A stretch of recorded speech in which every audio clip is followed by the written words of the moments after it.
Hey, collective. All right, so Spirit's drawing me towards this deck. I actually have two decks mixed together, but we're going to use this, and I don't know why. Let's just see what the message is. I love you guys. I hope you're having a wonderful Monday. All right, Spirit, what is the energy? Okay. Messages for a rabbit. Service to the animal world. And the right way. The right way. So maybe you work with animals. You could be a vet technician, or maybe you just love animals. A bird flew in this morning, y'all, into the common area at work. It's the second time this has happened in this month, and I looked up the meaning for it, and it talks about good luck. So I was very excited about that. But you're learning to create, there's confirmation, you're learning to create what you desire. Maybe you're receiving messages from the animal world, because like I said, a bird flew in on me today and I took it as a message. That's too many, Spirit. Yeah, you're following. Okay, but Spirit's telling you follow your own good advice. When it comes to regret, something that maybe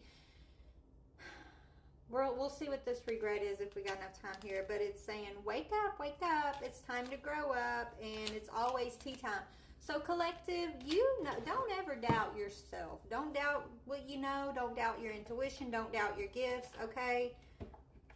Maybe you went through a moment of regret in some area of your life here, but it was to wake you up so you would follow your own good advice. I can relate. I've been there, okay? But you're growing up. Maybe your gifts are expanding even at this time.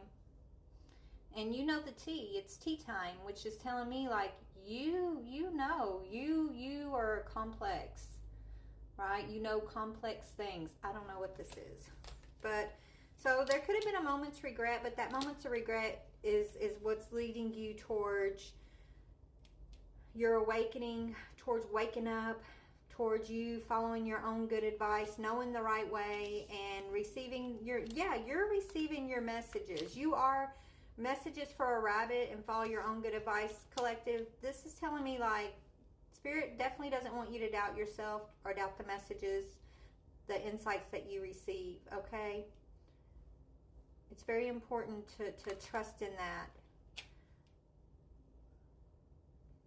Maybe you're coming out of nostalgia, right? You're no longer nostalgic about the past. You're no longer afraid of making a mistake, right? This is you growing up. This is you waking up. Just coming out and shining bright, shining and being who you are on such a beautiful level. My light is going crazy. I don't know. It does it when I sit at the table. It's so crazy. But anyways, we're just talking today. All right, Spirit, what else? Tell me about a moment's regret, please, Spirit. A moment's regret.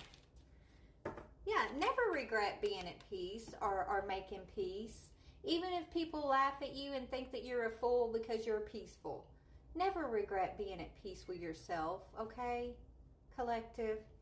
And, you know, there's a verse in the Bible that talks about when you go into a city, you know, if they don't welcome you, when you come in peace and someone doesn't welcome you, you just move on to the next city and you dust them off. You dust it off your feet. That's not the verse by verse, but that's the gist of it, right? Well, that's what I'm getting for this. Spirit doesn't want you living in the past. They don't want you living in regret. They don't want you to regret giving someone peace or love, right? Even if they ended up twisting it or turning it on you and laughing at you or trying to take advantage of you, you are protected and highly favored. All these people do when they do this is reap coal on their own head, is what I'm hearing. All they do is pile coals on their own head. When you come in peace and someone tries to take advantage of you, when you're an emissary of the divine and you're an emissary of peace, there's no regret. You should never have regret. You know, you're not, even if they want to laugh and say you're a fool because you came in peace and they thought they was being sneaky, you know the tea. It's always tea time, right?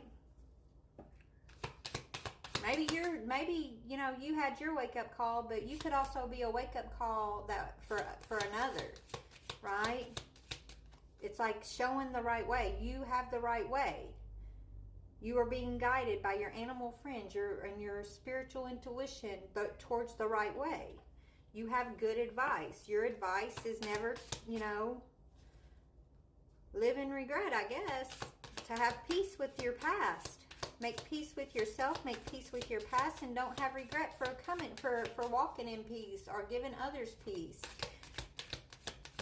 Let's follow your own good advice. Spirit, please stop. I hear you, but please follow your own good advice. Thank you. Spirit. Yeah, transition. When it comes to letting go of things, right? Knowing what to let go of. Maybe you've been the friend that gives everybody advice when you see them going through tough stuff, and you can see, from a mile away when they're in a toxic relationship, right? And so you're really good at guiding people in that way, collective. But when it comes to knowing your own stuff or going through your own transition, maybe you struggle, right? It's always easier to be an outsider looking in, but when you're in the thick of it, it's hard to see sometimes.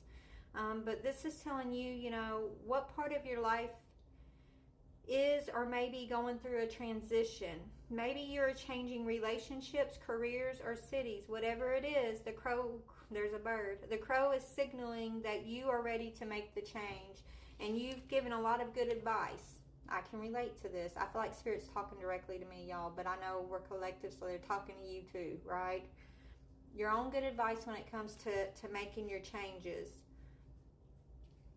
And not regretting walking in peace. Not regretting showing up with the gentle nature. Okay? They don't want you to regret trying to find the good in everything and everyone else either. Right? This says, the gentle nature of the dolphin reminds you to look for the good in everyone and strive to bring peace to your life and those around you. Trust your instincts and intuition rather than overthinking things. And that's falling on regret. So what about wake up? It's your moment. Wake up. Something is your moment. You're on the right track. You are intuitively connected and guided. You have a lot of really good wisdom, wise advice here. When it comes to transition, you are a peacemaker. You are a light worker. You know the tea. So I think it's going to come down to maybe you trusting in yourself, trusting in your abilities, trusting in your light, and not allowing your experiences dictate what the truth is for you, right? Finding your own truth. And your truth is only going to come from within yourself, right? You're not going to find that truth outside of yourself. You're going to find a lot of experiences that are going to have you go within, that are like the litmus, whatever, the test of, is this true? Is this not true? What's true for you, right? Like you're going to go, that's what experience is. Experiences happen in order to point us within to find our truth. Maybe that's the wake up. I don't know. Let's see. What is wake up? We're almost out of time, Spirit. To be adaptable, right? Flow like water, baby, is what I'm hearing. So the dragonfly is a symbol of light and change. See, I told you you're a light worker. It is reminding you to bring a bit more lightness and joy into your life in order to bring about the changes needed to reach your full potential. Approach things lightly. Don't let your experiences weigh you down like a chain or bind you to the past. They're experiences that you meant to go, you went through. We all go through tough stuff. I know we go through beautiful things too. But these tough times that we've gone through, remember these experiences were meant to point you within so you can discover your truth. What's true for you and what's not true for you. What boundaries do you need for yourself, and where do you need to maybe lighten up a little bit, right? It's always going to be about the self, but you're on the right path. Yeah, it's teaching you how you manifest in your life. Spirit's been teaching me that we manifest a lot through our thoughts, our perceptions, our emotions. So a lot of the times what you believe, what you think, is what you're going to receive, right? Faith is very important because faith is belief. So what do you put your faith in? Because that's how you're manifesting. If you put your faith in, oh, woe is me, and I don't deserve this or I don't deserve that, then you're going to manifest more lower vibrational energy. But if you put your faith in, I deserve it all,